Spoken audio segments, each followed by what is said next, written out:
Okay, so my cat's talking to me. Here's a couple more examples on the fundamental counting principle. So it's going to take you longer to read the problem than to actually do it, but it's good to wrap your mind around it. You're taking a multiple choice test that has 10 questions. Each of the questions has 4 answer choices, with 1 correct answer per question. If you select one of these 4 choices for each question and leave nothing blank, in how many ways can you answer the questions? Okay, so how many possible, um, answer sheets could be turned in?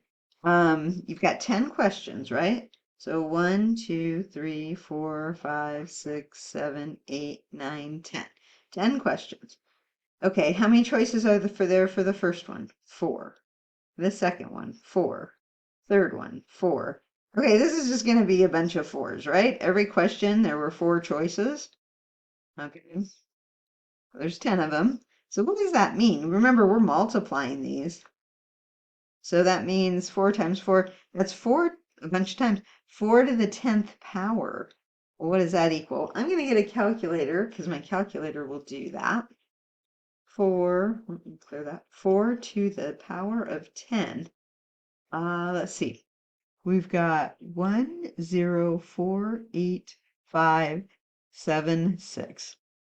Okay, so 1,048,576 possible answers sheets that you could turn in. So if you're trying to get a perfect score, you don't want to just guess because you don't have a very good chance of making it right.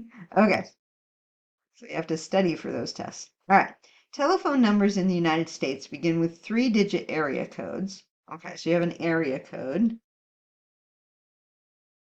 and there are 3 digits, 1, 2, 3, followed by a 7-digit local telephone number. So the local number, there's 1, 2, 3, and then 4, 5, 6, 7, right? Okay, so that's kind of how it goes. We're familiar with phone numbers. Area codes and local telephone numbers cannot begin with 0 or 1. So there are 10 digits. 0, your choices are 0, whoops, 0, 1, 2, 3, 4, and so on up to 9. That's how many choices you have for digits. But the area code, that cannot start with 1 or 0. And the local telephone number can't start with 1 or 0. Okay. So how many choices do you have for this blank right there? Well, it can't be a 0 or 1, so you have 8 choices, right? There are 10 digits to choose from, but you can't have a 0 or 1, so that knocks it down to 8.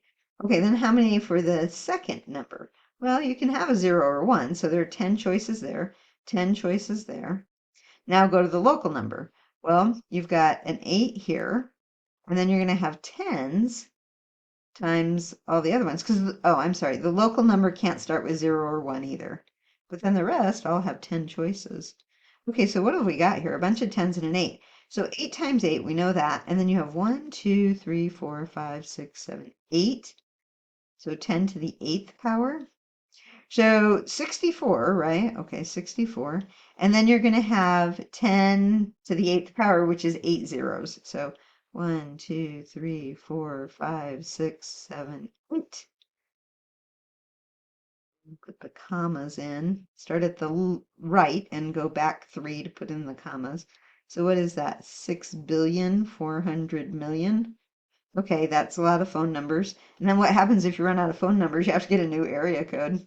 All right, we had to do that in LA back a while ago. So that's our big number.